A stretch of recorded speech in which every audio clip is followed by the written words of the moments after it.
The word jihad is mentioned in the Quran about 41 times.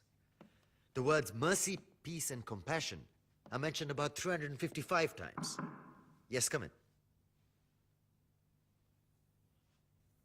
Come on in, Riaz. Sit down, please. Contrary to popular belief in most Western cultures, Islam is a religion that preaches peace and tolerance. Yes, Patricia. If Islam truly is a religion that preaches peace, then how come the world's most troubled spots, the West Bank, Afghanistan, Pakistan, Iraq, they're all plagued with Islamic terrorism? Well, that depends on your definition of terrorism. Some might argue that the U.S. invasions of countries like Iraq and Afghanistan are also acts of terrorism. No, those were acts of war to get rid of despotic regimes. Or a means of getting at a country's oil.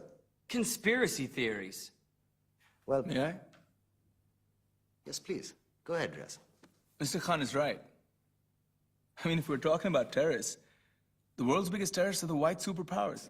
Come on now. No, really, stop and think about it. Explain 9/11. Okay. Do you know how many people died in the Twin Towers strike? Around 3,000. And do you have any idea how many people died in the bombing of Afghanistan?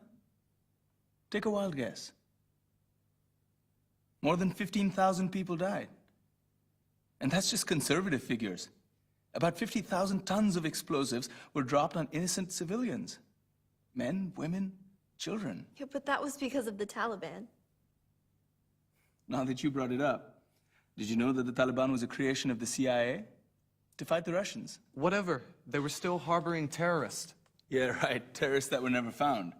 Just like the weapons of mass destruction that were never found in Iraq. Do you want to get into the death toll in Iraq? 500,000 civilians and counting. And what do Britain and America say when they don't find these weapons? It's simple. They just say sorry.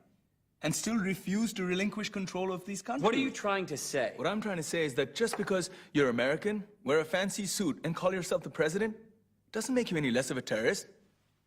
I'm saying that if you don't stop meddling in other people's countries, you will face a backlash. If Muslims like you feel that way, then why don't you get out of our country? We will. As soon as you promise to leave ours.